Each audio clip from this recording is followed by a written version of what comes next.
Bueno, pues primero de todo, muy buenas tardes a todos los que habéis venido a esta primera sesión de la tarde. Y sobre todo quería empezar diciendo que esto para los que formamos parte del grupo de multilingüismo es un hito que hace un año o dos no nos podíamos imaginar, que era que los temas relacionados con el multilingüismo formaran parte capital dentro de un congreso de estas magnitudes. Creo que será la primera vez que se habla de estos temas delante de tanta gente y para nosotros es un orgullo enorme. Tanto es así que hoy vamos a hacer una mesa redonda llamada El futuro es hoy. Aplicación de la inteligencia artificial en entornos multilingües. Y para ello os hemos traído 4 proyectos que son verdaderamente alucinantes. Es decir, el otro día estábamos Ramón y yo escuchándoles y la verdad es que nos quedamos con la boca abierta de lo adelantada que está la tecnología, que está mucho más adelantada de lo que nuestra imaginación como archiveros podía estar. Y muchas cosas que hace un año creíamos que eran totalmente imposibles, o cosas que eran horas, meses, años de trabajo traduciendo, ahora resulta que la máquina lo puede hacer. Entonces, bueno, sin más dilación os voy a decir las 4 personas que van a intervenir hoy, que son Luis Antonio Morró, de Transcriptorium, Xavier García de Cortázar, de Treve Language Technologies, Joaquín Barbarias, del EGIE, que es la Sociedad de Informática del Gobierno Vasco, y John Marqués, de SIMI, ¿vale? Y no quiero yo presentarlos más porque quiero que se presenten ellos y os cuenten sus proyectos. Así que, cuando quieras...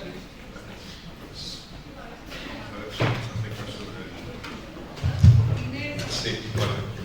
Buenas tardes, gracias por la asistencia. Es la hora difícil después de comer, o sea que vamos a intentar motivaros especialmente. Así que no os preocupéis que contenido y creo que información atractiva vamos a daros. Bueno, esto te lo has saltado, pero vamos, o sea, sí. Estamos en confianza. Vale, yo le voy dando hasta que llegue lo mío, pero quería contaros, antes de empezar, hay una frase que se le atribuye a Henry Ford, no la dijo él, lo hemos comprobado, o sea, que dice: si le hubiera preguntado a mis clientes qué es lo que querían, me hubieran dicho que caballos más veloces. Sabéis que Henry Ford fue el primer fabricante de coches en cadena, ¿no? Y en ese momento un cliente que le preguntaban qué querías no podía pensar algo mejor que un caballo que corriera más, porque era su límite de acepción de modernidad. Evidentemente eso nos pasa todavía hoy. Siempre que pensamos en cambios, pensamos que puede ser algo un poquito más veloz y a veces no pensamos que nos podemos enfrentar hacia lo que es un cambio de paradigma. Voy a desmitificar algo, y es que la inteligencia artificial, hay un compañero mío que tiene otra frase también muy buena, la inteligencia artificial ni es tan inteligente ni es tan artificial. Tiene mucho detrás del pensamiento humano. Y estaba comentando ahora a Cristian, que se quedaba asombrado de las cosas que hace la ciencia. Estamos justos en el punto en el que la ciencia tiene que hacer lo que vosotros queráis y no al revés. La ciencia tiene que cumplir con las expectativas que vosotros imaginéis de usabilidad, y a veces, porque nada más que pensamos en caballos más veloces, no queremos pensar en cosas más disruptivas. Pero la ciencia no puede ser mejor si el usuario o la usuaria no está diciéndole al científico qué es lo que al final a mí me interesa y que quiero obtener. Por lo tanto, no pensemos nunca en la inteligencia artificial como un sustitutivo del ser humano, sino como una tecnología que debe de ayudarle, ¿vale? Si esperamos más de lo mismo o si queremos complementariedad es una decisión nuestra siempre. Me llama la atención que sea este el primer congreso en el que se incluye el multilingüismo. Y yo siempre recapacito en que este fantástico país fue colonizado por fenicios, por griegos, por romanos, por árabes, por celtas.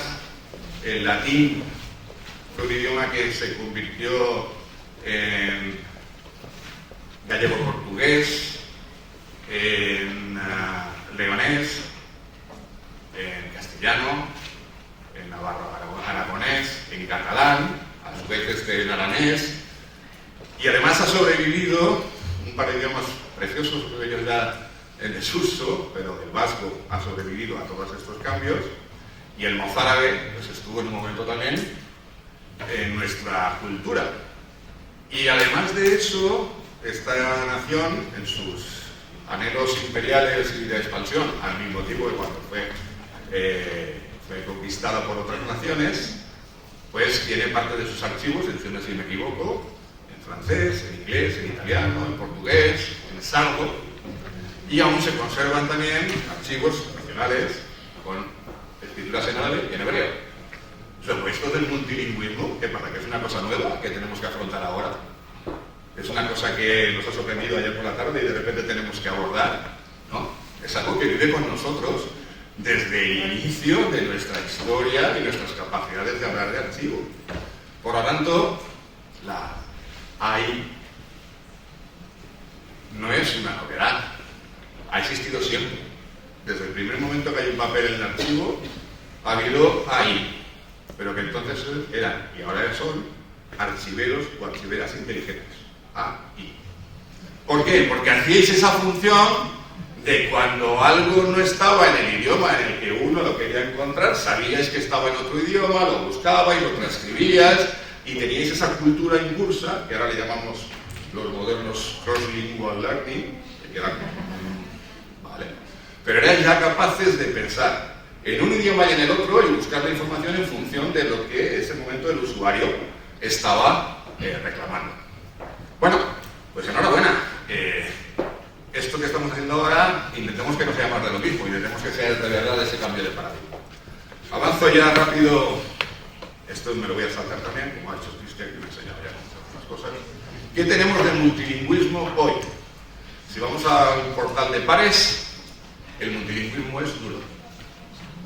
Podemos encontrar información en el idioma que está escrito y podemos adquirir esa información y podemos leerla y hacerle AI, archiveros o archiveras inteligentes, pero no tenemos ninguna herramienta de transcripción hasta que conseguimos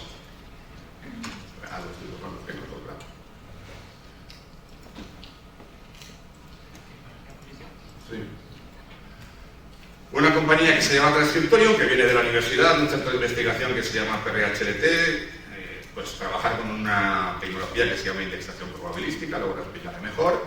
Y ahora ya encontramos en pares HTR, aquí hay unos representantes y responsables de esa iniciativa. Vamos a pares HTR y podemos empezar a buscar información ya, palabras, términos, en colecciones escritas en múltiples idiomas. El avance está en que antes no encontrábamos nada, ahora tenemos una herramienta que permite buscar términos en cualquier idioma en los que estén escritos en estas colecciones.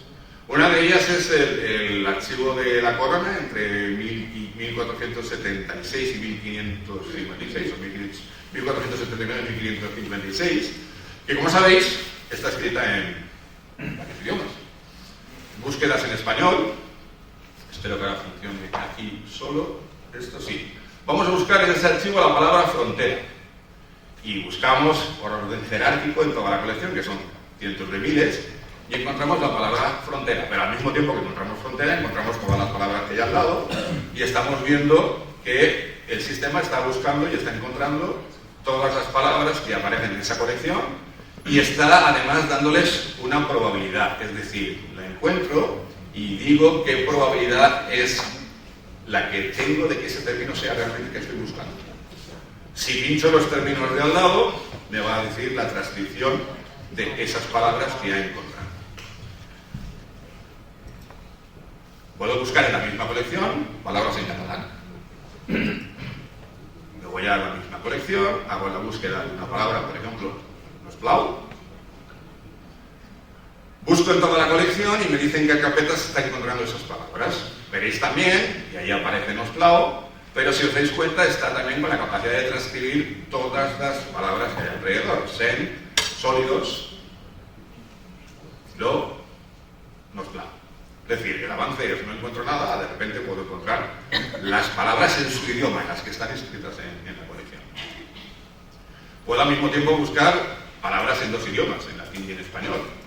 Y nos podemos encontrar, por ejemplo, la capacidad de, en este tipo de documentos, pues, encontrar términos como, por ejemplo, rex o rey, que era un término que aparecía habitualmente en estos escritos, y lo vemos que lo detectamos tanto en castellano, yo, el rey,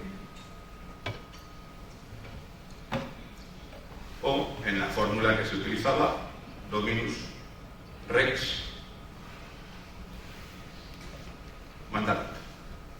O sea, esta herramienta sirve para buscar cualquier información en textos en los que jamás un archivero ha depositado ni un minuto de tiempo en analizar, porque directamente lo que está buscando lo pone y le va a entregar todas las páginas en las que están estos términos. Búsqueda de cadenas de palabras, no solamente palabras sueltas. Por ejemplo, en francés, esta es la colección de Trésor de Chartres de Sancerre, y aquí estamos buscando nous commandons et commandons. Una letra preciosa. Buscamos y se van a encontrar cadenas de palabras, como estaréis viendo ahora. El mismo sistema jerárquico de búsqueda del archivo. Aquí también hay cientos de miles de páginas. Y ahí lo veis. ¿Ok? Bueno, y hasta esto parece como lo que hace Google, ¿no? Entro en Google, busco información y me la encuentro. Vale.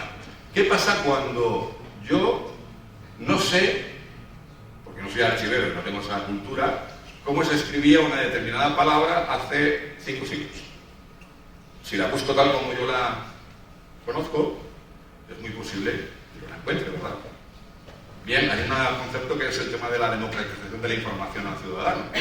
Muchos ciudadanos no son archiveros o archiveras y no tienen la cultura de saber anticiparse a un problema de este estilo. Pues, por ejemplo, nosotros vamos a ver aquí, en este ejemplo, cómo somos capaces, si quiere,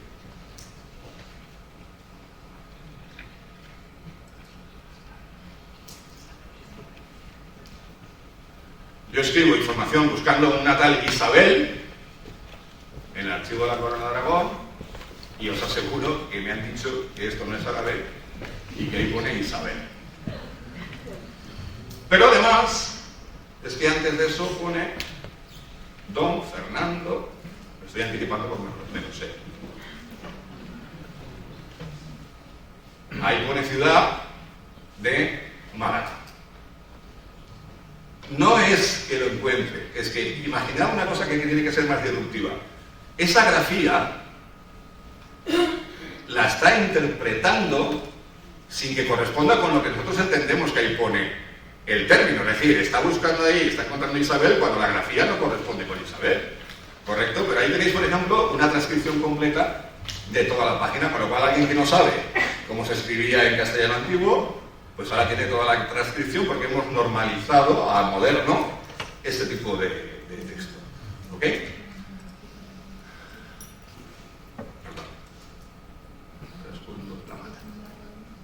Sigo con Isabel. Yo sé que este ejemplo gusta mucho, entonces no sé por qué se repite varias veces. Vale. Otro misterio.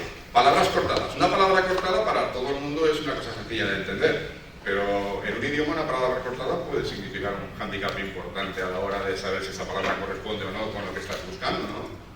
Pues, por ejemplo, la tecnología de la inteligencia artificial es capaz, pues es una Diputación de Coruña, de buscar palabras en lo que yo estoy buscando la palabra traspaso. No sé si está escrita o no cortada en una colección, porque yo no sé cómo lo escribió la persona que la estaba utilizando, y aquí vemos que el traspaso lo hemos encontrado, está en un índice de probabilidad elevado. Dice, oye, aquí no pone traspaso en todo seguido, pero como palabra cortada sí que la encuentra. Más cosas que podemos presentar. Bueno, si quiere. Transcripción completa de abreviaturas desarrolladas. Una abreviatura es igual de compleja. O sea, el ser humano es capaz de identificar una abreviatura, ¿correcto? Pero una inteligencia artificial hay que enseñarle a que lo que es una abreviatura para que la expanda, porque yo cuando estoy buscando una palabra la voy a buscar abreviada o la voy a buscar tal cual la escribo. La voy a buscar tal cual la escribo, lo cual tenemos que enseñar a la inteligencia artificial a que conceptúe que eso puede estar abreviado en un término determinado. Valga la redundancia. Censo de San Cugat. Es un documento estructurado, pero que no tiene semántica, porque un censo no tiene correlación una cosa con la otra. O sea, si hay columnas y filas, pero no hay un mensaje semántico en el que esté leyendo y esté interpretando lo que pone, sino que está leyendo cosas en las que dice idem. Pues idem. C, casado. S, soltero. Y eso no es fácil tampoco de interpretar, salvo que le estemos enseñando a que esos conceptos son conceptos que humanamente desarrollamos desde el punto de vista de la abreviatura. Por ahí veréis que se hace una transcripción de todos los términos, se taguean, disculpad, se taguean y, no sé, ¿qué he hecho? Sí, ahora tengo que mirar por atrás, pero no son misterios. ¿Se puede tirar por atrás aquí? No, bueno. Bien, se taguean y, por ejemplo, es capaz de encontrar que una palabra que se llama casas, ahora lo estamos viendo de nuevo, es un apellido y no es una denominación de un sitio donde se vive. O sea, es capaz de identificar semánticamente que casas, que en este caso veréis que aparece como un apellido, es un apellido y lo entiende como apellido cuando en otra transcripción podría pensar que estamos hablando de una vida. ¿Vale? Todo eso son enseñanzas que le podemos hacer al sistema de inteligencia artificial. Ahora, vamos a jugar. Yo quiero encontrar en un texto de cientos de miles de páginas todas las profesiones militares que estén pegadas a una distancia concreta de todas las oficios religiosos. ¿Qué imaginación tengo? O sea, se me ocurrieron unas cosas. ¿A alguno de vosotros le podría interesar una búsqueda de ese estilo? ¿Y qué hacéis? ¿Cómo lo hacéis ahora? Bien, ¿no? Sí, es multilingüismo. Vale. No, lo digo porque al final estamos hablando de multilingüismo y al final estamos diciendo, no, enséñale a la máquina y la máquina hará el multilingüismo o hará lo que sea, ¿no? Bueno, pues en este tipo de herramientas utilizamos unos macros y le decimos, búscame todas las... búscame todas las oficios militares y los cargos religiosos. Sí, lo vas a hacer, ¿verdad? Bueno, aquí lo tenemos, ¿vale? Y entonces le damos a la búsqueda, hay 182 manuscritos, 146 manuscritos, cada uno de ellos con miles de páginas, se encuentran los que tienen ese tipo de información y ahora nos lo va a mostrar. Y aquí tenemos que encuentra capital y abajo papa. ¿Ok? Vale. Gracias, pero una reflexión. Pedir a la inteligencia artificial, vosotros y vosotras que sois los que sabéis lo relevante que es encontrar determinadas cuestiones, lo que queréis que se desarrolle, porque si no encontraréis los miedos típicos que puede tener cualquier mortal de decir, es que yo eso no lo voy a saber manejar, yo es que no sé lo que es un algoritmo, yo es que no sé lo que es un prompt, ¿cómo voy a hacer yo mi trabajo a partir de ahora si desconozco esa tecnología? No, la tecnología está a vuestro servicio y no al revés. No viene a sustituir, viene a ayudar, viene a complementar, viene a hacer trabajos mucho más rápidos y potentes que hasta la fecha. Una de las cosas que no habéis visto es nuestra capacidad de hacer clasificación y segmentación de archivos, distinguiendo dónde empieza y dónde acaba un acto y qué naturaleza tiene. El tema de clasificación de archivos creo que es uno de los grandes retos, ¿no? ¿Cuántos archivos están sin clasificar? Bueno, pues hoy en día se le podría hacer a esta tecnología decir, cógeme esta colección de no sé cuántos miles de legajos y dime dónde empiezan, dónde acaban y la naturaleza de cada uno de ellos. Ya tengo la primera clasificación, no sé cómo le llamáis, perdonadlo, yo soy totalmente ilego en la materia. Pero ya tendréis los archivos que ahora son anónimos, por ejemplo notariales, ya los tendréis, están puestos el nombre del notario y el año, ¿no? Poco más. pues ya tendréis todos los archivos notariales con todo lo que hay dentro. Pero eso son lo que nosotros entendemos que pueden ser aplicaciones de primera aproximación. Son vosotros quienes tenéis que decir, no, a partir de ahora, en los proyectos que estamos llevando con diferentes administraciones, con la de Guipúzcoa, pues estamos trabajando en esa relación de que nos pidan lo que quieren. Bueno, por mi parte, muchas gracias.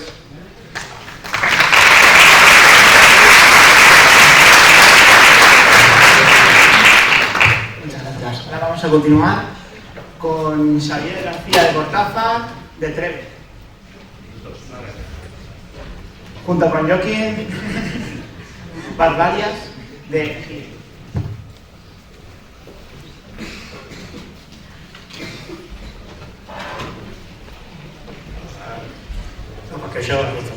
Buenas tardes a todos. Bueno, nuestra ponencia...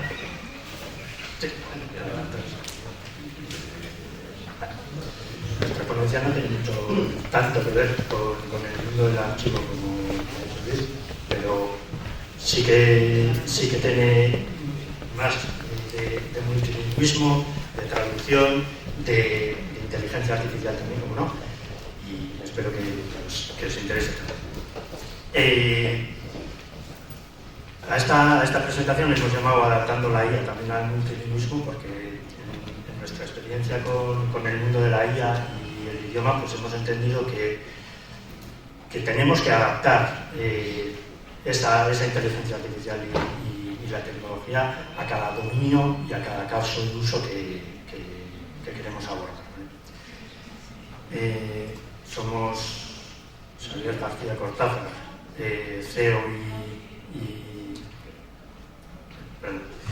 y fundador de Treve, y Joaquín Barbarias, de la Seguridad Informática del Gobierno Vasco. En fin,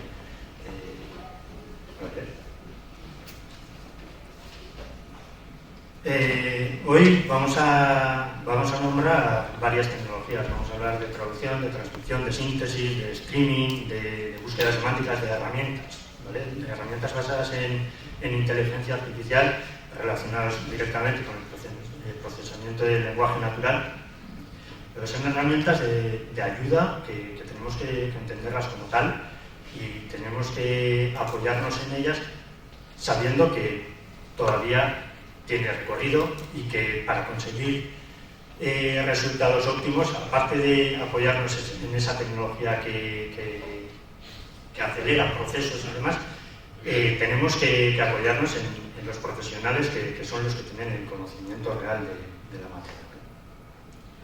La presentación la vamos a dividir en dos partes principales.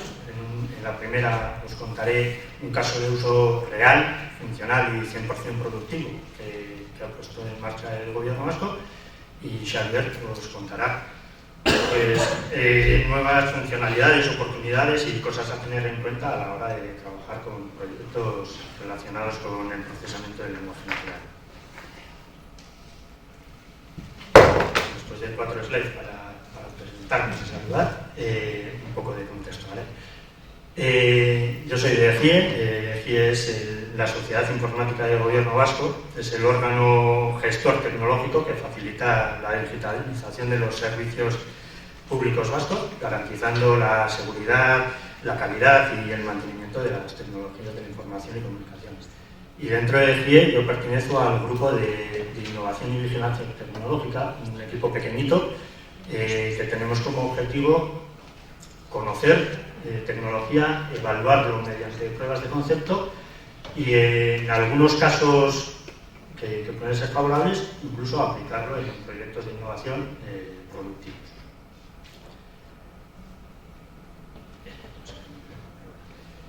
El GIE no se dedica a la inteligencia artificial, el GIE lleva otro tipo de aplicativos, pero es verdad que en los últimos años cada vez más proyectos llevan algo de inteligencia artificial integrado dentro.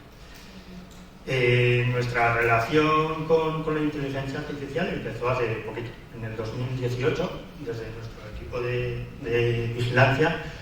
Hicimos una prueba de concepto en la que probamos diferentes servicios cognitivos que ofrecían los grandes como Google, Amazon e IBM para el reconocimiento facial y para el reconocimiento por voz.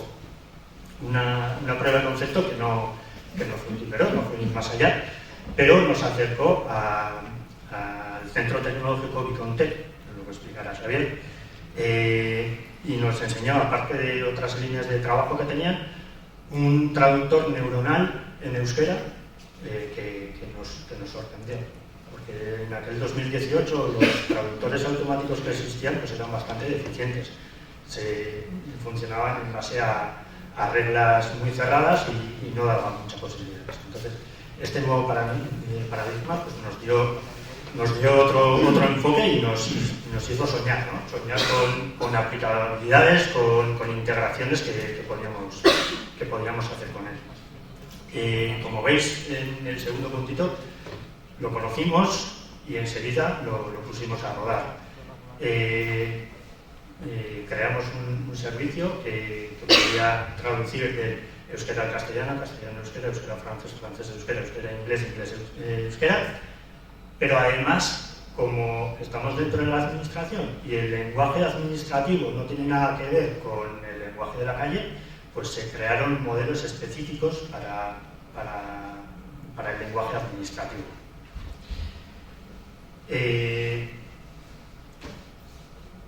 Una vez teníamos el servicio en funcionamiento, pues diferentes departamentos del gobierno vasco empezaron a desarrollar aplicaciones alrededor de ese servicio. Y así pues, por ejemplo, el Departamento de Cultura y Política Lingüística desarrolló una web, una app y una extensión para el navegador que se nutrían de este servicio de traducción. El IVAP, el Instituto Vasco de Administraciones Públicas, creó, por ejemplo, puso en marcha el traductor de documentos, hizo una web, pero para dentro de la administración, y también puso en marcha pues, plugins para las herramientas que utilizan los traductores profesionales de la administración.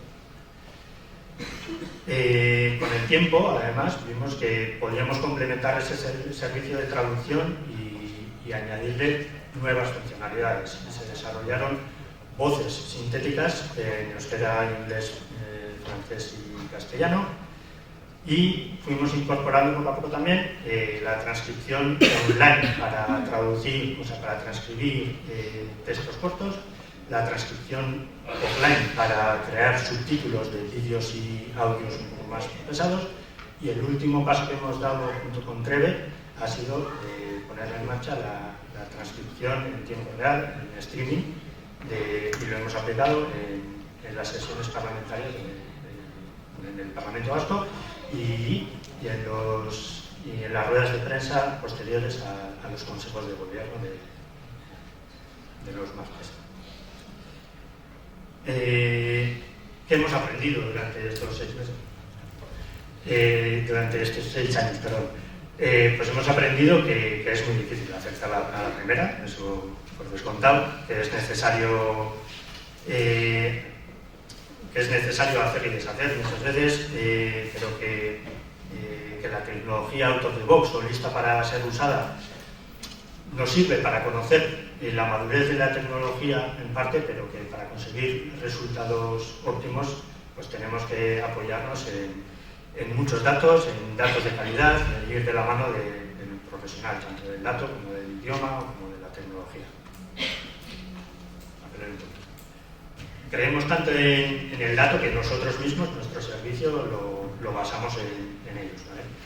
Tenemos el servicio monitorizado 24/7 y con ello pues lo que vemos es cuántas peticiones nos está llegando en cada momento, el tiempo de respuesta de cada petición, si estamos teniendo errores o no, desde dónde se nos está llamando, si son los profesionales o es el ciudadano que nos está llamando, y en base a toda esa información pues reaccionamos ante situaciones inesperadas y escalamos o solucionamos los problemas.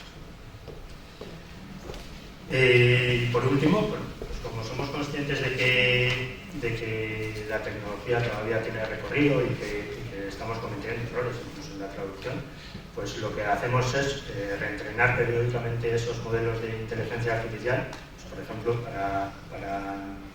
Para garantizar la calidad de la traducción nos apoyamos en las memorias de traducción del Servicio Oficial de Traducción del Gobierno Vasco. Para la síntesis hemos grabado locuciones en estudio con actores y actrices, y para la transcripción pues, transcribimos manualmente diferente contenido audiovisual de todo tipo, desde debates, contenidos de televisión, realities, siempre buscando un poco pues, aquellos campos en los que más fallamos y intentando corregir los errores que encontramos. ¿Qué pasó? Gracias a la organización por invitarnos. Nosotros somos, digamos, el compañero de viaje de la gente de GIE. Nosotros somos, bueno, Treve es una empresa pequeña de una relación, no tenemos ni 3 años de vida, que salimos de Vicente, un centro tecnológico. Y yo creo que es todo esto, ya me he machacado ya todo lo que voy a decir. En el centro tecnológico se desarrolla tecnología, ¿vale? Pero ¿qué vimos? Que la tecnología como tal, la tecnología es una herramienta. Entonces la tecnología, o sea, o hace soluciones, o adaptas al caso de uso, o vale más bien poco. Nosotros tenemos 3 tecnologías: traducción, transcripción y síntesis de voz. O sea, pasamos de audio a texto, si quieres de texto generamos voces y traducimos. Pero es que un sistema de traducción, si no lo adaptas, vale bien poco. Y os pongo un ejemplo. Si estamos en el ámbito jurídico, pues una cosa tan simple como hurto o robo, como no lo traduzcas con precisión, a uno le estás mandando 7 años o 3 meses. Entonces, importa y mucho. Lo mismo cuando estás transcribiendo, no es lo mismo transcribir cuando empiezan a hablar alfa, bravo, charlie, tango, 6 a no sé qué, que tienen un vocabulario que no lo entiende nadie, a un informe de radiología que empiezan a hablar con su jerga. Entonces, o se adaptan las herramientas al caso de uso, y para eso es necesario el conocimiento del experto del dominio, o no tenemos nada. Es un poco como decían, las herramientas out of the box, o sea, lo que nos dan los grandes, o sea, un IBM, un Amazon, un Google, son cosas que están muy bien para la población en general. Cuando entramos en el mundo profesional, o se adaptan las cosas con conocimiento específico del dominio, con el experto del dominio, con el que tiene el dato, con el que sabe lo que necesita, pues nos vamos a quedar ahí en algo que nunca nos va a satisfacer, ¿vale? Entonces, bueno, nosotros trabajamos un poco lo que os decía, las 3 tecnologías, y nosotros lo que solemos decir un poco de lo que nos diferencia es, bueno, por una parte somos propietarios de la tecnología, con lo cual la podemos adaptar como queramos, o sea, podemos hacer lo que queramos con ello. Por otra parte, lo podemos poner en casa del cliente, es decir, no tienen por qué salir los datos, que puede que en algunos archivos también, según qué tipo de datos se esté gestionando, que se tenga, sea importante que se procese ya mismo y que eso nos salga. Y luego, bueno, somos de San Sebastián, vivimos la realidad que vivimos, y entonces el multilingüismo para nosotros es clave. Tenemos tecnología de traducción, pero por ejemplo para nosotros en transcripción reconocemos indistintamente, simultáneamente, pues euskera-castellano o catalán-castellano. O sea, en una conversación pueden estar hablando en distintos idiomas, salta y el sistema va reconociendo los dos indistintamente. De nuevo, vivimos la realidad que vivimos, y bueno, todo este contenido bestial que gestionamos hoy en día, que pueden ser textos, puede ser audios, puede ser vídeo, puede ser lo que sea, para explotarlo, bueno, pues lo transcribimos o lo digitalizamos o hacemos lo que sea, pero luego necesitamos acceder a ello. Vale, pues trabajamos sobre buscadores semánticos multilingües. O sea, eso tenemos un proyecto para la televisión pública vasca, donde pues tú cuando quieres buscar algo en la web de la televisión, tú no sabes con qué palabra concreta aparece. Con lo cual, tú metes la palabra que sea y te va a buscar esa palabra en ese idioma sí es que existe, pero si tú pones, si tú dices coche eléctrico y aparece vehículo híbrido eléctrico, también te lo va a encontrar, porque semánticamente son conceptos que están muy cercanos. Pero si no encuentras en castellano, te encontrará en inglés o te encontrará en euskera y también te lo sacará, ¿vale? Entonces, esa capacidad de acceder a un contenido semántico multilingüe es un poco también fruto de la realidad en la que vivimos, ¿no? O sea, trabajamos diariamente con contenido en varios idiomas al que queremos acceder y no sabemos cómo están, ni tenemos por qué saber, pero queremos acceder a todo. Entonces, bueno, esto me parece a mí que es un poco pues el multilingüismo, ¿no? Se habla y cuando hablamos, los que vivimos esta realidad sabemos que cambiamos de un idioma a otro y esa es la realidad y en Cataluña pasa igual. Y si no, estás en un pleno de un parlamento, en un ayuntamiento y uno habla en un idioma y contesta en otro, tal, si tienes que transcribirlo, necesitas esa capacidad. Si tienes que buscar, necesitas lo mismo. Y bueno, pues era un poco por resumir. En todo esto, mi resumen. La tecnología es solo una herramienta y una herramienta muy tonta, que no sabe nada, solo lo que ha visto. Para que os sirva, tiene que ver lo que vosotros queréis. Vosotros sois los que tenéis, o sea, hoy en día se dice que el petróleo son los datos. El dato lo tenéis vosotros. La IA puede aprender de vuestros datos. Si queréis hacer algo que verdaderamente os sirva, yo creo que el secreto está en la colaboración. Nosotros sabemos lo que puede dar la tecnología, pero el dato tenéis vosotros. En esa colaboración es donde podemos sacar algo que verdaderamente os sirva y de lo que todos nos sintamos a gusto. Perdón, que no sé, ahí estoy al revés. Joder, me estoy luciendo. Vale. Cuando hablamos de multilingüismo, también a mí me gusta, o sea, multilingüismo puede ser muchas cosas. Un caso de uso en el que estamos adaptando un modelo de lenguaje, si alguien a mí me dice, uy, ¿qué es? Pues en algún caso puede ser ojo izquierdo, que los médicos te lo van a decir así y luego buscar, tú tendrás que buscar por ojo izquierdo y le tendrás que decir uy, es no sé qué, pero en otro caso uy será otra cosa. Entonces, el adaptar los modelos de lenguaje a la realidad de cada caso de uso supone gestionar como si fuesen casi idiomas diferentes. Cada zona tiene sus acentos, cada zona tiene sus dialectos. Esto también requiere una adaptación y es, digamos, nosotros casi lo consideramos como multilingüismo. Nos ha pasado con el Parlamento de Andalucía, las actas del Parlamento se transcriben automáticamente. Pero bueno, pues hay algunos que tienen un acento un poco más fuerte. Y pues apareció que ponían UT, ETA, y ponía UT, ETA, TAR, y pues la transcripción como que no era muy buena. Entonces tuvimos que retocar los modelos para que, bueno, cuando están hablando así, tenemos que ser capaces de escribir usted, está, ¿vale? Entonces, todo eso lo tratamos casi como si fuese un caso de multilingüismo. Y lo mismo, aunque en esto no tenemos experiencia, entiendo que pasará con los archivos. No será la misma forma en la que se habla ahora, en la que se hablaba hace 200 años o en la que se habla. Habrá que adaptar los modelos, habrá que generar modelos adaptados al caso de uso, al escenario concreto que queremos tratar.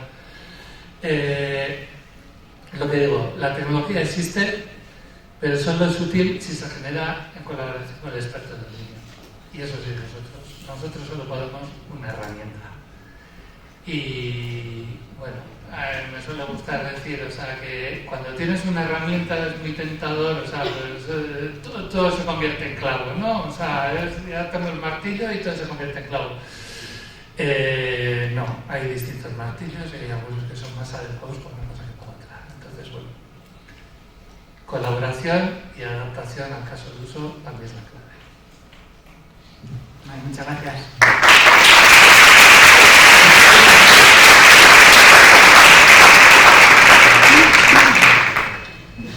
El último en hablar será John Márquez de Silent. Silent está bien. Pero un sistema automático debería ser capaz de saber que Silent se ha hecho referencia al final a Silent. También es un reto. Bueno, la verdad es que en cuanto a los principios que han comentado tanto Xavier como Luis, que son básicamente lo que quería también transmitir, y es fundamental el hecho de, por un lado, entender bien cuáles son las necesidades, entender bien cuál es el caso de uso, qué es lo que queremos resolver, cuál es el problema que queremos resolver, y por otro lado, utilizar las herramientas para nuestro beneficio. En este caso, nosotros somos una empresa lleva 10 años, pero es una empresa relativamente pequeña. Y trabajamos con proyectos relacionados con la inteligencia artificial. Hacemos diversas cosas que ahora voy a intentar pasar por encima para finalmente presentaros 4 ejemplos de proyectos, algunos ya finalizados, otros estamos ahora en ellos, de cómo estamos aplicando ciertas tecnologías relacionadas todas con el procesamiento del lenguaje, que no están relacionadas con los archivos realmente, pero creo que pueden ser inspiradoras y pueden dar una pista de por dónde pueden ir las cosas en cuanto a esta tecnología. Voy a pasar por encima. Estos somos nosotros, Germán y Vicente, son los fundadores de la empresa. Somos un equipo relativamente joven, pero formado principalmente por desarrolladores, ingenieros en Machine Learning, algunos de nosotros que tenemos doctorados, y gente en definitiva con mucha inquietud y con más o menos experiencia, pero desde luego ultra motivados. Lo que hacemos es, hacemos formación sobre IA para directivos, intentamos educar en este aspecto, hacemos pruebas de concepto, hacemos prototipos, relacionado con estas 5 áreas que aparecen ahí: sistemas de recolectación, procesamiento del lenguaje natural, analítica predictiva, procesamiento de vídeo e imagen y también inteligencia artificial generativa. En definitiva, cubrir muchos aspectos que están fuertemente interrelacionados. Pero voy a ir un poco al grano, que es lo que os quiero enseñar hoy. Tenemos 4 proyectos que os voy a enseñar por encima, que son ejemplos de retos que han venido siempre, de necesidades que había que cubrir, de problemas que hay que solucionar, en los cuales nosotros hacemos un desarrollador, como bien han dicho mis compañeros, no hay una herramienta out of the box que solucione problemas muy específicos, y normalmente los problemas que queremos resolver y que son valiosos suelen ser específicos. Entonces, primero voy a mostrar por encima un proyecto que hicimos para una licitación pública para el gobierno de Valencia y de Canarias, relacionado con una herramienta, un chatbot, una herramienta de interacción, tanto en castellano como en valenciano, para los servicios de salud. Segundo, os voy a mostrar un proyecto que tenemos en marcha, que es un robot que comprende y habla con niños. Es el objetivo del proyecto, ayudarles en hábitos y tareas. Luego entraré un poquito más en detalle en los últimos 2, BitGIF y Tapiar. Uno de ellos es sobre extracción de información de licitaciones públicas, y tiene la posibilidad de intentar compensar con las licitaciones. Y Tapiar, que fundamentalmente se trata de intentar organizar datos de múltiples idiomas estructurados de manera diferente, de manera que podamos consultarlos sin tener que transformar los propios datos. Un ejemplo. Aquí tenemos un ejemplo claro de cómo las herramientas de inteligencia artificial están entrando cada vez más en nuestro día a día, y cómo hay un gran interés y es importante ir aplicándolas de manera razonable. En este caso es un proyecto cuyo objetivo es: tengamos una herramienta de acceso al sistema de salud que sirva como un punto diferente a: voy a llamar al ambulatorio, que me coja la llamada el trabajador del ambulatorio, y a partir de ahí a ver qué es lo que me pasa y a ver qué es lo que tengo. Tener una herramienta que el usuario pueda usar cuando quiera, y en este caso el objetivo era, estaba centrado en varios ejes: sobre salud mental, sobre soledad no deseada, sobre alimentación. ¿Qué es lo que hicimos? Pues ofrecer una interacción en lenguaje natural, como si fuese un chatbot, de manera que tú puedes consultar, en algunos casos, consultar información directamente, como cuando uno entra en un buscador o en un motor de búsqueda: quiero encontrar esto, pregúntame sobre alimentación, nutrición, qué vitaminas tienen las fresas, cualquier tipo de preguntas de estas. Y también otro elemento de análisis de estados de ánimo. ¿Cómo te sientes hoy? Es una de las preguntas que hace esta aplicación. Y tuvimos un desarrollo muy potente en ser capaces de entender el estado de ánimo de la persona, es decir, cómo te sientes hoy, guiarte hacia los recursos que puedan ayudarte, guiarte hacia, si yo tengo conversaciones recurrentes donde se puede denotar un estado de ánimo negativo, predepresivo, yo te puedo decir como aplicación: estos son los recursos que tienes en el sistema de salud valenciano, en el sistema de salud canario, que te puede echar una mano. Es una manera en la que estamos aplicando estas tecnologías de procesamiento de lenguaje natural para algo útil y para una necesidad real. intentar pasar de... ¿Me pasáis por favor? Se quedó... ¿Sí? ¿Se quedó la bolita? Vale. Vale. Creo que cae la misma trampa. Vale. Este es el segundo ejemplo. También es un poco tangencial lo que estamos hablando, pero es interesante. Porque aquí el reto...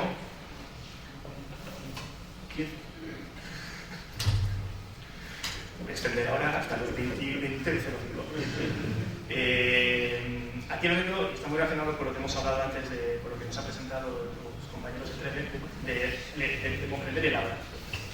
Y no es más que otra interacción que puede estar dirigida a la búsqueda de información, o puede estar dirigida, en este caso, a construir hábitos y a construir rutinas sanas en niños. Y aquí el reto bonito, por ejemplo, en este caso es una iniciativa de los inversores americanos que querían construir este producto para ayudar a los niños más avalocientes, educativos, letras, números, ese tipo de temas. Y el reto era pues, comprender la voz de un niño y ser capaz de entenderle en inglés. Y se puede, y de hecho es exitoso. De hecho el robot comprende perfectamente cómo habla un niño en inglés, con las dificultades que puede tener, comprender según el nivel de desarrollo del niño, el nivel del habla, las diferentes dificultades que pueda tener. Pero sí se puede, y es algo que hicimos y que en este caso el software que lo hemos desarrollado nosotros es exitoso. De hecho, entendía el inglés de mi compañero Emilio, de su hijo, que tendrá un acento valenciano, no creo que tenga acento de Nueva York. Y la verdad es que es una pasada. Y ahora voy a pasar a unos ejemplos más orientados a documentos, orientado a documentos. El primero de todos es un proyecto que tenemos ahora en marcha y que estamos desarrollando y que se trata de conversar con documentación oficial. En este caso tenemos licitaciones públicas, entonces nosotros lo que queremos es, pues hay gente que día a día tiene que tratar con muchísimas licitaciones públicas, sus pliegos técnicos, sus pliegos administrativos, todo ese volumen de información, y lo que hacemos es ofrecer, tú subes los archivos, le damos un resumen de esos documentos, un resumen con unas secciones predefinidas. Aquí otra vez estamos yendo a las necesidades del usuario en concreto, y una vez que tienes esas secciones que tú has predefinido y que te aportan ese valor inmediato y que vale tener que leerme las decenas o cientos de páginas que tengas según qué tipo de licitación sea, tengo también la opción de poder chatear con el contenido. Es decir, una vez hemos procesado tanto los pliegos y el anuncio, puede que haya preguntas que no están resueltas, puede que sean preguntas que surgen a la hora de leer el resumen, y podemos tener esa interacción de chat con los documentos. En este caso, tenemos una serie de preguntas que podemos hacerle. No sé si le leen desde atrás, pero preguntas tipo sobre este proyecto en concreto, hay que presentarlo o en un idioma en concreto, cuál es la duración del proyecto, preguntas dirigidas a la documentación, y ser capaz de responder sin inventarnos nada. Es decir, los modelos de lenguaje a veces pecan de saber implementar bien todo lo que hagamos, pecan de ser creativos, o a veces sin quererlo, como antes hemos comentado, una palabra que para ti tiene un significado puede que tenga otro muy diferente. En el caso de aplicar el modelo de lenguaje, y esto no es lo que yo he preguntado. En este caso, están las preguntas un poquito más de zoom, y también con la posibilidad de preguntar en otros idiomas. Nosotros siempre respondemos en esta aplicación en castellano, pero si el usuario quiere responder, por ejemplo, en este caso en valenciano, redactar la documentación valenciana, pues entiendo la pregunta y te contesto. Alguien quizás quiera que le responda en valenciano, si alguien quisiera que se respondiese en valenciano, se podría responder en valenciano. Este tipo de interacción es muy útil, y al final, ¿qué estamos haciendo? Estamos usando estas herramientas, que son martillos, estamos personalizándolas, estamos desarrollando, trabajándolas bien para un problema concreto, una necesidad que existe y que es muy real, y dando la posibilidad de que además la herramienta sea flexible, que pueda yo conversar, salir un poquito del marco de la herramienta clásica con los cuatro cuadros de búsqueda y pueda yo dialogar de una manera fluida con la documentación. Y tenemos otro proyecto también que es interesante, os quiero mostrar, que está algo relacionado con esto. Y en este caso lo que tenemos es, hay por ahí parte de las tablas, veis que se tienen censuradas, pero tampoco podemos compartir todo, pero fundamentalmente se trata de una gran empresa que tiene diversos centros distribuidos a lo largo del mundo. Cada centro tiene proyectos de innovación, cada centro opera en su propio idioma y opera con su propio formato. Las tablas tienen diferentes formatos, diferentes campos, diferentes formas de rellenarlo, diferente rigor a la hora de rellenar yo mi tabla de Excel con mis proyectos de innovación, el estado en que se encuentran y demás, que creo que es algo que todos los que trabajamos manejando información nos hemos encontrado bastantes veces. La cuestión es, ¿cómo podemos nosotros hacer consultas sobre todas esas tablas de datos tan diferentemente estructuradas con idiomas diversos, sin cambiar la manera de trabajar que tienen esos centros? Yo no voy a ir a los 20 centros, al de Italia, al de Canadá, y decirle, mira, a partir de ahora, que para mí sería un proyecto sensato, vamos a poner un nuevo sistema centralizado para gestionar los proyectos de innovación en toda la multinacional. Eso sería un proyecto, pero es un proyecto que tiene un impacto importante y que estás modificando la forma de trabajar de esos centros. Aquí, ¿qué es lo que intentamos hacer? Bueno, construyamos un sistema mediante el cual yo pueda hacer preguntas y me pueda responder, ya sea yo, esté yo en Italia, esté en Canadá, esté en España, en diferentes idiomas, y que sea capaz de comprender el contenido de los proyectos de innovación que se hacen en las distintas fábricas, en los distintos centros y con diferentes idiomas. Con los requisitos de que ese diálogo, que esa conversación se pueda realizar de manera natural, que si yo el diálogo lo estoy realizando en castellano, se continúe en castellano, que el diálogo si se empieza en italiano pueda progresar en italiano, y que en ningún caso la información sea transformada. Obviamente buscamos que la información sea veraz, tal cual está en las bases de datos. Entonces aquí tengo unos ejemplos del tipo de interacciones que se pueden realizar. Arriba veréis, voy a mirar hacia aquí atrás porque no llego hasta ahí, porque muéstrame los proyectos que incluyan la IA, ¿no?, en dos centros en concreto. Pues hacemos una búsqueda, lo busco aquí y allá, ambos, un centro es, en este caso uno tiene la información en castellano, la otra la tiene en italiano, pero soy capaz de, primero, registrar una pregunta, entender qué me estás preguntando sobre ella. De acuerdo. Por otro lado, entiendo que estás preguntando sobre dos centros en concreto, así que ya limito mi búsqueda ahí.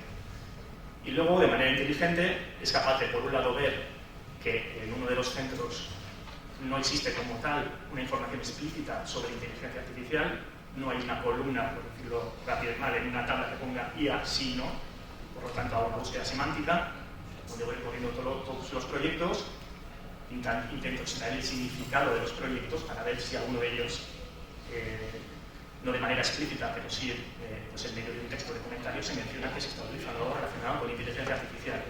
Y en el caso de que exista un campo, como es el segundo bloque, pues existe un campo donde se indica explícitamente IA. Entonces no voy a hacer todo ese trabajo, sino que voy directamente al campo y lo encuentro. Vale, hacia arriba. Disculpad. Aquí y aquí. Vale. Entonces, lo que os comentaba, también podemos cambiar de idiomas. El tema, he intentado expandir un poco más en este porque yo creo que en cuanto a multilingüismo es el ejemplo más evidente de lo que estamos trabajando ahora en este proyecto. En medio de la conversación puedo cambiar de idioma, puedo decirle now show me the ongoing project, de manera que la interacción con la herramienta a partir de ahora pueda ser en inglés, pero obviamente el contenido tú me lo sigues dando en el idioma correcto, ¿no? De la misma manera, a ver, esta rueda tiene trampa. Disculpadme. Vale. Aquí hay otro ejemplo. Este es otro ejemplo en el que, como vemos arriba, estamos preguntando en francés se muestra la tabla de resultado y luego yo he seleccionado hacer una consulta nueva, esa interacción ha sido en francés. Ahora yo cambio a castellano, puedo continuar con la interacción con la herramienta en castellano, de manera que como usuario en diverso, como usuarios que puedan tener distintos idiomas y diferentes formas de querer interactuar con la herramienta, estamos siendo ofreciendo la menor fricción posible entre usuario y la herramienta y que sea lo más fácil posible llegar desde la herramienta a aportar un valor a la persona que está buscando estos proyectos y buscando cosas como hazme un gráfico donde esté coste-beneficio de todos los proyectos. Ahora dime quiénes son los autores que más proyectos tienen en todo el mundo. Ese tipo de consultas que son interesantes para ellos se pueden realizar de esta manera.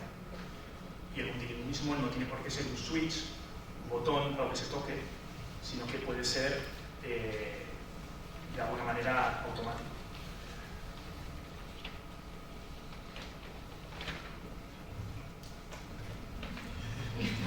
De manera que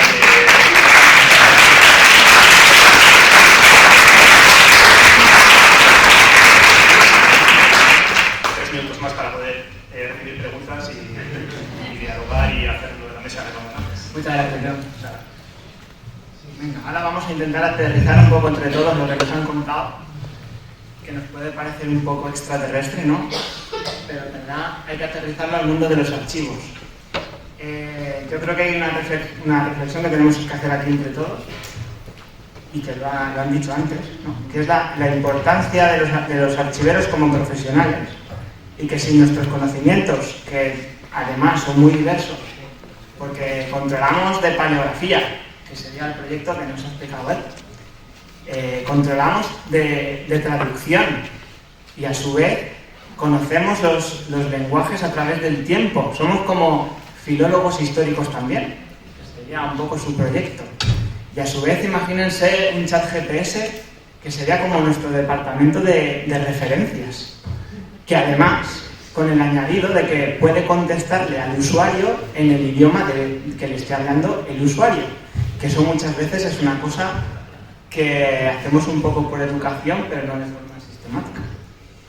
Entonces, si es tan importante la figura... Bueno, ¿estáis de acuerdo que es importante la figura del archivero en vuestros trabajos, ¿no? A ver si me lo estoy inventando. Vale. Si es tan importante la figura del archivero, y además el lenguaje va cambiando y a veces somos los únicos que entendemos ese lenguaje, en verdad, cuando describimos, tiene mucha importancia describir en varios idiomas de forma paralela. ¿Por qué?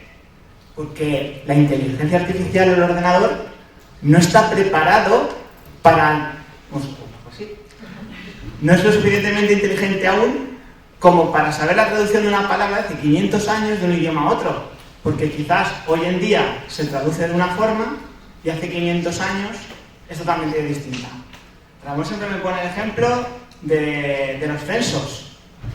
Seguramente si tú pones en un traductor convencional de internet, no voy a decir marcas, censo, te puede salir un censo electoral. Pero los que somos archiveros, no sé si en Castilla, pero en Aragón sí, y ponemos censo, sabemos que es un censal. Entonces, no lo va a traducir bien, ¿no? Nosotros somos los que vamos a aplicar ese conocimiento a sus herramientas, es que algún día las usamos, que no lo seguro tampoco. Vale, entonces, ¿hasta qué punto es importante que todos los archiveros que conocemos y somos expertos en muchas lenguas nos pongamos de acuerdo para hacer una especie de tablas o de glosarios, ¿vale? Que vaya explicando las palabras, cómo evolucionan en el tiempo en diferentes idiomas? Es decir, si somos capaces de hacer eso, la inteligencia artificial puede traducir de forma inmediata, y me consta que en Guipúzcoa lo están haciendo, que cogen 30.000 registros, por decir un número, y te los traducen en cuestión de horas, de un idioma a otro. ¿Cuántas horas como archiveros nos cuesta a nosotros traducir en otro idioma, en pares. O sea, es imposible, ¿verdad? Pues la inteligencia artificial ya la puede hacer. Simplemente necesitamos, pues, darles herramientas. Entonces, ¿cuánto importante es que nosotros como archiveros ahora mismo en pares estemos cargando la información en bilingüe o trilingüe? ¿Qué pensáis? ¿O es demasiado archivística la pregunta? A ver, por si sirve así a modo de ejemplo, nuestra tecnología es la misma para traducir de francés a español, que de euskera a español, que de catalán. El motor es el mismo, la tecnología no cambia, es la misma. En el fondo nosotros solo trabajamos con matrices. Entonces, al final el sistema aprende de lo que tú le das. Si tú le das textos paralelos en dos idiomas, él infiere cómo tiene que traducir esas cosas. Y esas palabras en ese contexto, cómo se traducen. O sea, es capaz de coger incluso el contexto. Con lo cual, si tenéis contenido histórico ya en pares paralelos, el sistema puede aprender muy bien, y podréis hacerlo vía traducciones. Eso sí, yo también siempre insisto, coger siempre como una herramienta. Hace falta algo la posterización manual, la revisión. O sea, nunca lo que sale hay que tomarlo como palabra de Dios. No, es una caja tonta, me ha dicho esto y le creo hasta aquí. Es decir, que el archivero es útil antes y después. O sea, mejor aún. Sí, siempre. Lo útil es lo necesario. Entonces, se revaloriza el papel, digamos, en este nuevo mundo que se nos abre, para dotar a las máquinas de inteligencia artificial multilingüe, se revaloriza el papel del archivero bilingüe. ¿No creéis? Tengo una anécdota que me gusta poner en manos. Vamos a ver. Reunión con catedráticos de cultura contemporánea, historia contemporánea, perdón, Universidad de Sevilla. Estoy haciendo una tesis sobre la esclavitud después de la conquista de América, porque entonces en España era lícito el trato y el comercio de esclavos. Y llevo 3 años, he encontrado 30 actas notariales de compraventa de esclavos y estoy trabajando sobre ello en una investigación. Mientras se contaba esto, lo que ha durado, un cabrón socio mío encontró 288. El hombre dijo, me quiero morir. Por un lado, me habéis hecho polvo, he dedicado 3 años de mi vida dejándome los ojos, buscando acta, para encontrar una información que a mí me parecía preciosa. Y por otro lado, quiero esa máquina del tiempo que me hace viajar en segundos. Esta es la potencia de la inteligencia artificial puesta al servicio del archivero. El ser capaz de daros herramientas mucho más potentes para desarrollar conocimiento y para desarrollar investigación y para encontrar cosas que los demás no sabemos encontrar porque no sabemos buscarlas, ni dónde buscarlas, ni para qué sirven, ¿no? Entonces, en el tema del multilingüismo, sinceramente, nosotros enfrentamos el tema del multilingüismo sin entender qué es el multilingüismo. Porque lo que estamos haciendo es identificar cada documento en su idioma y ser capaz de además decir, y esto en otro idioma tendría otro tipo de grafía o otro tipo de semántica. Y entonces esa importancia que comentaba antes un compañero de entrenar modelos ad hoc a cada uno de los problemas que te enfrentas. Si tú te vas a Google o Microsoft o Azure y tal, te vas a encontrar con respuestas que vas a decir, lo que decía antes un compañero, ¿no? Decía, a ver, lo del tema de hurto o robo, vale, pero es que hace unos meses cambió el sentido de la palabra imputado. Ahora ya no son imputados, ahora son investigados. Y si tú buscas en un texto de hace 6 meses la palabra imputado, lo traduciría como acusado por tener pruebas suficientes de culpabilidad. Y ahora ya no es eso, porque el eufemismo es que un imputado ya no está en esa tesitura. Entonces, imaginad la importancia de tratar a cada lenguaje, a cada idioma, como una cosa individual y no hacer traducciones puentes del euskera al inglés, del inglés al castellano o viceversa, porque eso sería una verdadera aberración. Cada vez que damos un salto e intentamos traducir de una cosa a la otra pasando por otra, estamos multiplicando de forma geométrica la capacidad de los errores, o sea, la posibilidad de errores. Y eso es lo que no podemos tolerar. ¿Qué puede hacer la inteligencia artificial? Es decir, cuidado, de esto no me fío mucho, revísalo. Eso es la potencia de la inteligencia artificial ahora. Es deciros, de esto no pierdas el tiempo, lo tengo clarísimo, lo he traducido bien, pero de esto, échale un vistazo tú, que sabes, que tienes capacidades por encima de las mías, y dime si es adecuado o no. Buscar Casa de los Habsburgos en textos castellanos y encontraréis Casa de los Habsburgos, ¿verdad? Traducirlo al inglés, no encontréis nada, porque son Habsburg State, y entonces lo de casa ya no pinta nada. Entonces no seríamos capaces eso de interpretarlo hoy si no fuera porque entendemos que Harbour in Spain es la misma denominación que Casa de los Habsburgos, que tiene una traducción literal diferente, ¿vale? Bien, quería añadir que siempre es necesario el archivero. Es decir, nos pasa en las empresas que están moviendo la tecnología hacia adelante, me refiero a las grandes desarrollos, los Google, OpenAI de turno, uno de los principales objetivos que tienen es el propio desarrollo del software, ¿no? Es un poco una fagocitación de su propio sector.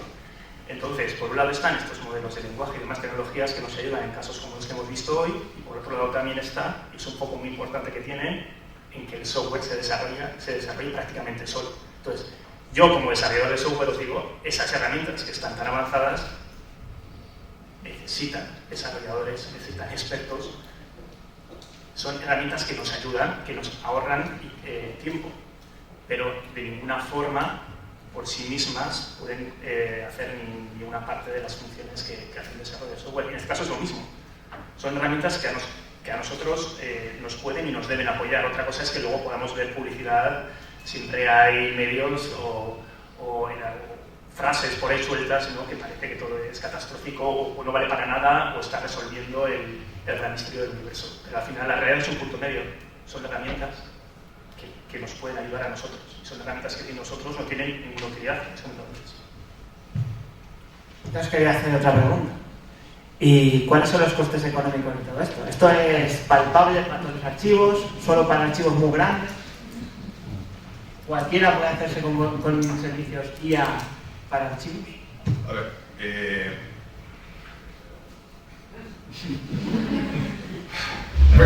como vendedores no, vamos a hablar aquí como científicos. Cuesta lo mismo preservar la famosa digitalización que hacer accesible todo lo que está digitalizado a un buscador como lo que os he enseñado.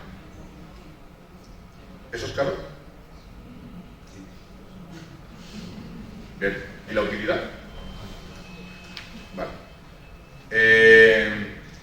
Los modelos generalistas lo que hacen es utilizar los modelos que todo el mundo estamos metiendo sin darnos cuenta en el ChatGPT. Mira, voy a poner en el ChatGPT no sé qué, todo eso va información a que Google o Microsoft o tal alimenten sus bases de datos y entonces generan esos modelos generalistas que aparentemente son muy baratos porque les estás pagando tú, les estás poniendo tu información dentro del sistema, ¿vale?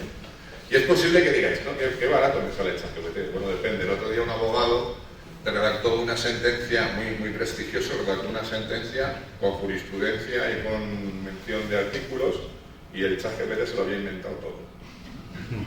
Y el juez lo sacó de la sala diciendo no vuelva usted por aquí. Entonces, cuidado, ¿vale? Hay que tener cuidado. Yo digo que esto, si preservar es caro, porque es digitalizar y es caro, preservar, pero hacer información accesible y poder contar con ella para cualquier uso de estos estilos que hemos comentado, no parece tan caro si cuesta lo mismo. ¿Vale? Si yo quiero ser barato, tengo que irme a modelos estándar, a modelos gigantes, a lo que se llaman Large Model Language, ¿no? O Large Language Model, perdón. Y claro, entonces pierdo la entidad de que la información que tenga ahora que esté recibiendo sea la adecuada. Bueno, cada uno que elija. Si hoy se puede elegir, no hay ningún tipo de problema. Así que para mí, sinceramente, si me tengo que operar del corazón, no iré a la floristería de abajo. No lo veo adecuado. ¿Y el resto qué opináis? Caro, barato, no sé. La administración vasca lo que ha hecho es... Lo más que caro, barato, Sí. si es asequible para Sí. cualquier archivo. La administración vasca lo que ha hecho es hacer una apuesta expresa para poner ese servicio accesible, por un lado, hacia la ciudadanía en herramientas abiertas, y hacer una apuesta internamente para que, por ejemplo, el traductor neuronal se integre en diferentes servicios y departamentos de la administración. Siempre apostando por el dato y la creación del dato en líneas paralelas del trabajo. Lo que comentaba antes de que se graban voces, se transcriben contenidos manualmente. Hemos entendido que el dato es importante y que hay veces que el dato hay que crearlo.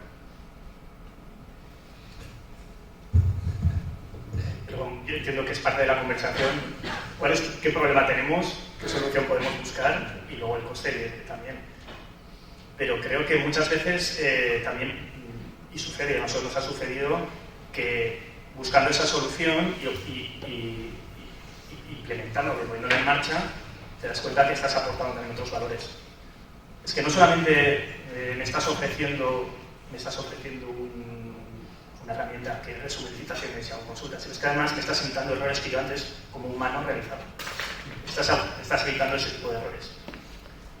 O me estás ofreciendo un tipo de interacción que antes no hacía porque ni siquiera contaba con ella y ahora me está abriendo otras posibilidades, otras oportunidades. Entonces, si el punto de partida, obviamente, tiene que ser razonable, pero luego a partir de ahí, la verdad es que hay utilidades y oportunidades emergentes que a nada que comienza un proyecto de este tipo aparecen. Y eso es una constante. Muy bien, nos quedan 15 minutos, así que el público, si tienen preguntas, ¿quieres hablar? No, bueno, te iba a decir que caro barato depende. O sea, quiere decir, si lo consumes como un servicio, si tú no tienes nada a medida, va a ser barato. Si tú quieres tener algo adaptado 100% para ti, vas a tener que pagar esa adaptación. ¿Podéis compartir entre varios la adaptación? ¿Tenéis un problema compartido entre muchos? Igual se puede abordar en conjunto. ¿Tenéis datos que pueden ser interesantes para nosotros? O sea, quiere decir, todos los grandes pagan por los datos. El dato es muy interesante. Si tenéis dato interesante que se pueda integrar en los productos y estáis dispuestos a acceder a ese dato para que se pueda integrar en los productos, probablemente la tecnología salga más barata. Es hablar. Me permites apuntar, hay un proyecto que tiene nombre y apellidos, Pares HTR, Memoria Democrática, lote 1 y 2. Es una apuesta del Ministerio que atiende a la necesidad de encontrar personas que han sido enjuiciadas o que han sido encarceladas después de la guerra civil. Según me consta, ya que hay personas que lo conocen bien, habían 2 funcionarias dedicadas a recibir las preguntas de los ciudadanos interesados por la búsqueda de sus familiares, y esto pues tenían que bucear en los archivos, pasando PDF a PDF, ¿vale? Y cómo se llamaba su abuela, y cuándo la apresaron, y en qué fecha, y qué apodo tenía, y sabe usted dónde la llevaron y tal, y entonces estas 2 personas, con toda la diligencia del mundo, buscaban la información. Hoy, en apenas 3 décimas de segundo, cualquiera de vosotros entráis en Pares HTR y buscáis la información de cualquier persona famosa, o un vecino de vuestro pueblo, o vuestra abuela, bisabuelo, y tal. Y se encuentra la información en décimas de segundo. ¿Es caro o es barato? Depende de la utilidad, depende de cuál sea la necesidad, depende de cuál es la aplicación. Evidentemente hay información que se queda más en el sesgo del investigador y difícilmente trasciende a ámbitos más productivos, y estoy diciendo una burrada, como que hay información que el ciudadano quiere tener y necesita acceder, y hasta la fecha no había dinero en el mundo para pagar eso. Entonces todo depende de la necesidad y si eso es asumible o no desde un punto de vista tanto individual como ciudadano o a nivel Estado. Entonces yo creo que ese es el cambio de paradigma que tenemos todos que aprender, y es porque hasta la fecha no he podido hacerlo, pues no sigo sin hacerlo, porque hacerlo sería la leche. Bueno, pues a lo mejor estamos ante esa oportunidad de decir, es que ahora se puede y se debe, no se debe de obviar determinadas necesidades. Nosotros hemos trabajado en un proyecto con Finlandia, en el que se han puesto todos los documentos legales desde 1800 hasta la fecha, todos los documentos manuscritos a disposición del ciudadano, de forma que tú puedes entrar en la corte de Finlandia y buscar las herencias de tu familia, dónde acaban las lindes de tu terreno, quién compró no sé quién a no sé cuántos, y entonces el ciudadano entra y mira lo suyo, y se conforta o no, o si tiene que meter un pleito lo mete. ¿Eso es caro o es barato? Pues evidentemente es cierto que, como comentaba un compañero, aquí nadie queremos que lo nuestro se utilice mal para otras cosas, con lo cual esa protección de mis datos no me los utilices para otras cosas hace que esto sea más caro de lo que nos gustaría. Porque si todos estáis dispuestos a volcar todos vuestros datos para que sean utilizados generalmente, será mucho más barato en modelos de economía de escala. Pero por otro lado hay una ley de protección de datos, hay una serie de valores que no se pueden tampoco trucar. Así que es un poco lo que hay que decidir entre todos. Venga, ahora sí nos mueve el público. Va un micro para allá.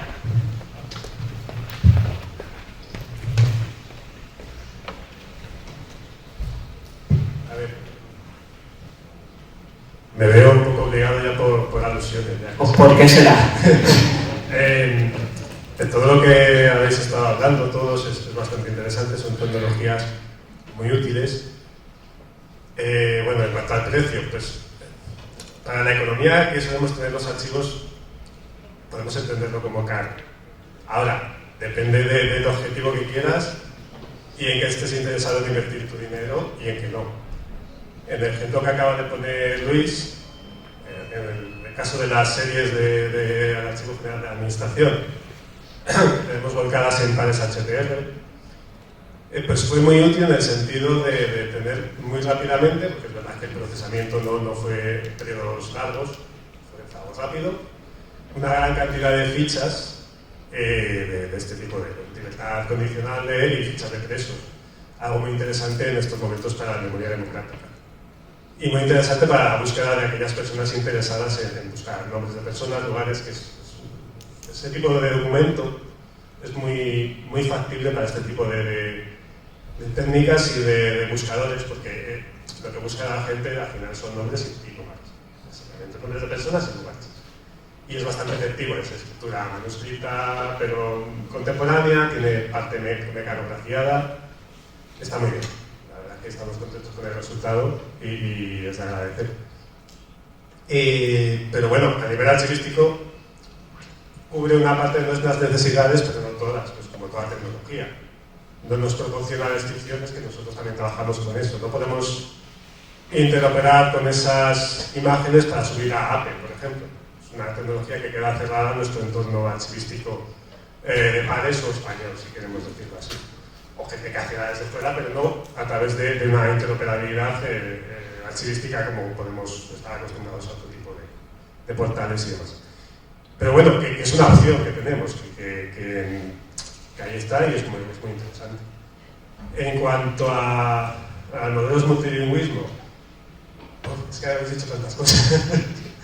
Las referencias que hacía también Cristian a transcribir y, digamos, traducir cosas en pares, cuando nosotros desde pares tenemos ciertas herramientas internas que permiten esas opciones, ¿no? de traducción manual, claro, no estamos hablando de... Se han ido creando a lo largo de los años para atender a necesidades puntuales. Pues que queremos tener cierta calidad en esta descripción en este otro idioma, podemos hacerlo porque tenemos personas que saben hacerlo, en el caso de Cristian, o podemos traducir al inglés determinadas descripciones que nos interesa difundir internacionalmente en otro tipo de proyectos, exposiciones europeas, etc. Pues para eso nos han sido muy útiles. Porque cuando empezamos con este tipo de ideas, tampoco había una tecnología que nos respondiera, pues, traductores de Google y demás daban resultados pues escasos en cuanto a calidad y no nos parecía la mejor opción. Entonces fuimos dando como bandazos y teniendo diversas soluciones más bien basadas en el trabajo manual del archivero o de la persona que conocía. Es verdad que con todo lo que comentáis ahora y con lo que ha avanzado la tecnología, incluso la generalista, pues nos planteamos ya otro tipo de cosas, pero bueno, hay que verlo y es muy interesante lo que habéis estado comentando. Así que os agradezco a todos esta charla, muy útil, muy relevante. Pero bueno, que yo creo que tenía que decir alguna cosa. Y en cuanto al uso, todo depende de lo que queramos. Las herramientas están para servirnos, como habéis comentado un poco todos, y bueno, pues tú eres el que tienes que elegir en qué gastas tus medios, ¿no? Tus medios económicos, humanos, tecnológicos y demás. Así que bueno, en nuestro caso para SHTR fue posible gracias a los fondos de resiliencia europea. No nos olvidemos ese chute de dinero, ¿no?, que vino de Europa. Nos permitió dar este empujón que esperemos que tenga continuidad. Estamos ya trabajando en subir otra serie documental, etc. Pero bueno, pues, todo tiene sus grandes ventajas y también tiene sus inconvenientes, como todo en la vida. ¿Ahora otra pregunta? Queda ser más rápido. Aníbal María, de la Generalitat de Cataluña. Habláis mucho del costo económico que supone para los archivos, pero el costo ecológico y el coste de grandes centrales de datos. O sea, por ejemplo, no hace falta ponerte un chat GPT para preguntar una cosa matemática, porque con tu ordenador propio todo lo puedes poner y no hace falta contratar a nadie. Yo me pregunto si a nivel de empresas más pequeñas habéis calculado la diferencia de esto, del coste de infraestructura. Si es más económico aún, aunque pagues más al principio, a la larga te cuesta menos el coste ecológico y todo lo demás. Y empieza a contratar Google o Microsoft. Lo mismo que nos pasa con la nube. Siempre pensamos, vamos a contratar la nube más grande que tengamos, Azure o la que sea, y vas a mirar un pequeño servidor en un espacio reducido, te cuesta menos que una nube inmensa. Preguntaba por eso, pero si habéis calculado el coste, para una empresa pequeña no tener que tener un centro de datos inmenso, que no hace falta tanto por dinero. Yo aquí sí me gustaría decir, para nosotros como empresa pequeña, el tema de, bueno, empresa pequeña, y que uno de nuestros diferenciales es la capacidad de adaptar la tecnología y desplegarla en casa del cliente. El cuarto punto que había puesto ahí era el BIM AI. Toda nuestra tecnología se puede desplegar aquí, en el portátil que llevo aquí. O sea, no necesitas grandes centros de datos. En un portátil puedes poner el traductor, la transcripción, todo. O sea, tenemos mucho foco en miniaturización de la tecnología para que sea accesible. O sea, porque si ya tienes una tecnología pero necesitas un centro de datos, necesitas unos despliegues y 4 técnicos para gestionar eso, pues no, ya no. Parece una pregunta colateral, pero es muy interesante. Es decir, este famoso tendencia del greenwashing, ¿no? Todo hay que hacerlo verde y que parezca. Los costes computacionales de utilizar modelos como los de Microsoft o Azure son brutales en comparación con los modelos de los pequeños modelos de entrenamiento que hacemos nosotros. Nos ocupa muchísimo el coste computacional, es un tema que tenemos muy en consideración. Obviamente, a nivel de almacenaje de datos, es una cuestión de tarifa de con quién lo contratas, porque todos, o sea, mi base de datos va a ocupar lo mismo en una nube que en otra. Pero cuando tú utilizas un modelo de estas firmas que hemos comentado, para conseguir un resultado, el coste computacional que se hace es bestial. Cuando nosotros estamos haciendo algunas evaluaciones, esto yo no tengo ni puñetera idea, pero los doctores en informática sí que saben hacerlo, estamos del orden de menos del 5% de los costes de computación de este tipo de empresas. Bueno, al final, como tú bien sabes, Microsoft o Google solamente son vendedores de espacio. O sea, todo lo demás, una licencia de Windows o tal, es una tontería. Es venderte productos para que utilices su nube para almacenaje y para coste computacional. Entonces, es obvio que ese tema nos ocupa mucho, es una pregunta muy adecuada, porque al final a la larga también los modelos de entrenamiento grandes son muy costosos, muy poco ecológicos, y bueno, pues es el negocio real de estas grandes compañías. Estoy de acuerdo con lo que habéis comentado totalmente. Nosotros, por ejemplo, en el caso de los grandes modelos, que como a priori sabemos, deducimos que son muy contaminantes, que tampoco sabríamos decir exactamente cuánto, porque de hecho a la mañana en esta misma sala se ha hablado sobre el tema de la transparencia. No hay mucha transparencia en ese aspecto, menos en empresas privadas de Estados Unidos. No es su fuerte. Pero suelen ofrecer, al menos en nuestra experiencia, son herramientas buenas para poder hacer una prueba rápido, una prueba de concepto que te puede durar 3 semanas, para tener una sensación de ciertos aspectos muy concretos, pero luego, al igual que habéis comentado vosotros, vamos a lo reducido, al modelo mínimo, a intentar entrenar nosotros para minimizar el coste, que normalmente va de la mano, el coste ecológico con el coste económico. Una última pregunta que había. Hola, buenas tardes. Muy interesante esta charla. Soy Arantxa Lafuente del Archivo de la Nobleza. Y bueno, a mí lo que me interesa mucho es la calidad de datos. Trabajo en varios Ministerio de Cultura. Y bueno, pues todo el tema de las traducciones de los términos archivísticos, de la calidad de los datos, de palabras intraducibles, términos que son unos idiomas que se utilizan en castellano pero que no se utilizan en Aragón o que no se pueden traducir. Alguna experiencia que he tenido utilizando traducciones, ¿no? Por ejemplo, hace años utilizando el traductor del gobierno vasco, pues un término como servicios públicos, pues si no lo controlas, luego la traducción que te daba era algo traducido al retrete, ¿no? Una cosa así parecida, ¿no? Entonces, bueno, pues haciendo las traducciones inversas te dabas cuenta que esas traducciones no eran buenas. Mi pregunta es, ¿cómo hacéis ese entrenamiento de las máquinas con esos lenguajes especiales, como habéis hablado, de los médicos o de la policía o en el caso de nuestro archivero, que también tenemos unos términos muy propios nuestros, ¿no? De terminología propia, que la documentación tiene una evolución en el tiempo, que el lenguaje no es el mismo, que a lo mejor el castellano antiguo no es lo mismo, como hablaban en el siglo XV, como se habla en el XVI, la traducción, las traducciones, no sé, es curiosidad, ¿no?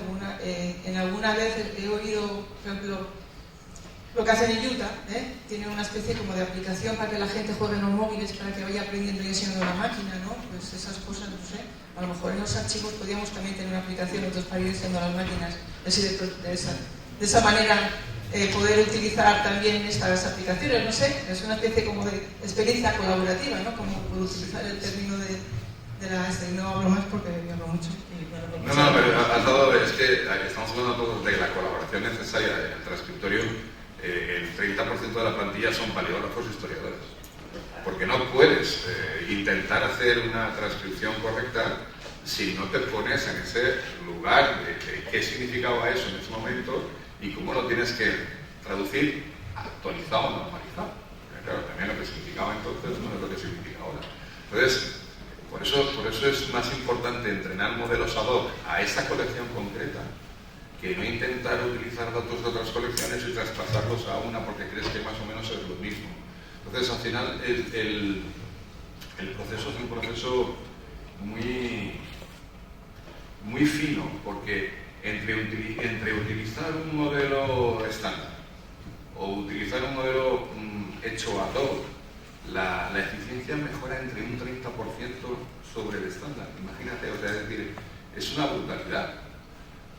Para alcanzar eficiencias depende del tipo de texto, de la complejidad de la lectura, del layout, si hay marginalias, no hay marginalias, si hay pérdida de soporte porque hay muchas colecciones que están deterioradas, incluso la transferencia de tintas y tal, todo eso hay que estudiarlo caso a caso para conseguir resultados diferenciados. Bueno, a ver, hay un choque intelectual importante y es no utilices mi información para entrenar otras colecciones. Y eso, que me parece muy lícito y me parece lo más normal del mundo, choca con la economía de escala de que si todo el mundo entrenamos sobre colecciones y las ponemos a disposición, pues esto sería más barato. Entonces, es una pelea de difícil resolución. Me decía el otro día un amigo mío, cuando tengas una buena idea de inteligencia artificial, primero móntala y luego pregúntale a los abogados. Porque como lo hagas al revés, no vas a montar nunca nada. Entonces estas cosas siempre son de difícil resolución. Es cierto que hay una inteligencia ahí compleja, ¿no? O sea, tú quieres tener eficiencia y quieres tener privacidad y quieres que tu modelo... cuidado con el cross-housing. Los modelos sobreentrenados empiezan a tener problemas de credibilidad. ¿Vale? Un modelo sobreentrenado al que le entreno mucho, ¿qué hago? Cuando tú sobreentrenas un modelo, le estás llevando normalmente incidencias o excepciones, ¿vale? Entonces, yo siempre pongo un ejemplo muy sencillo y es, si tú me has dicho que aquí pone casa y yo he identificado casa en 18 escrituras diferentes, caligrafías diferentes y tal, el momento en el que me digas que esto es casa pero no es casa, empiezo a no creer ni siquiera lo que ya sabía. Entonces el sobreentrenamiento genera ineficiencias. Hay una empresa alemana que se llama Aleph Alpha y ha decidido tener el modelo más ético del mundo de inteligencia artificial, sin sesgos. ¿Vale? No tengas sesgos ni de sexo, ni de religión, ni de ninguna índole, ¿vale? Y entonces han empezado a educarle con normativas para que no incurra en ninguna de las posibles incidencias de este tipo. ¿Sabéis las últimas respuestas del modelo Aleph Alpha cuáles son? No tengo opinión sobre eso.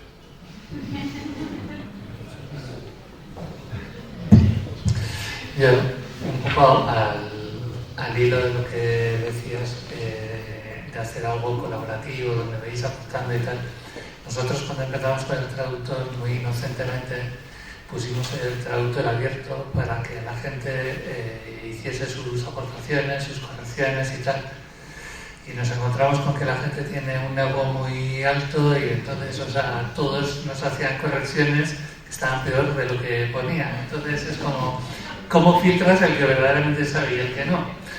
Entonces al final hemos optado porque solamente nos fiamos por las traducciones que nos dan ellos, de los traductores expertos, de los profesionales del gobierno vasco traductores, y lo que nos dan ellos van a las memorias y lo que viene de la ciudadanía pues sintiéndolo mucho.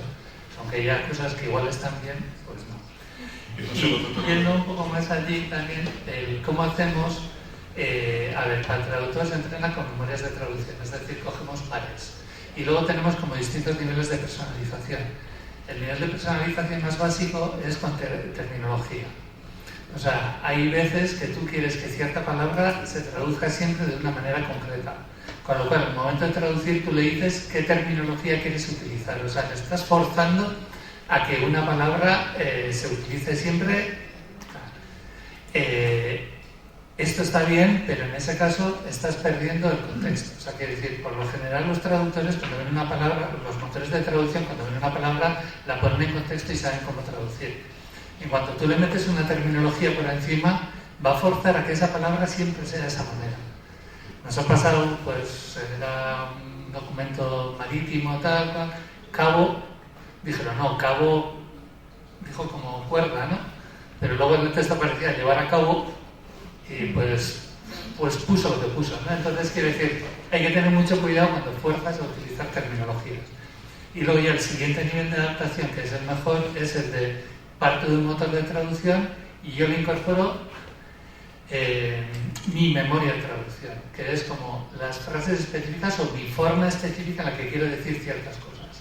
Y esa es la mejor forma de personalizar, porque partes ya de un motor generalista que traduce bastante bien, pero tú encima de eso le puedes dar tu contenido específico. Acabo diciendo una media broma.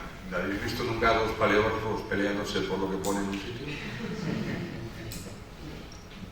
O sea que no hace falta que sea gente que se le haya subido el ego, es que a veces en casa te encuentras con, no, ahí pone no sé qué, no, ahí le pone no sé qué, ahí pone no sé cuánto. Bueno, por eso nosotros hemos inventado la indexación probabilística, que es una lista de probables términos acotados para que el experto o la experta digan, mira, de todos los que me propones, este es el que me parece más adecuado. Pero así evitamos la mortandad entre paleógrafos. Bueno, y con esto, muchas gracias a todos por haber venido. Ha sido un placer compartir esta hora y media con todos vosotros y hasta la siguiente.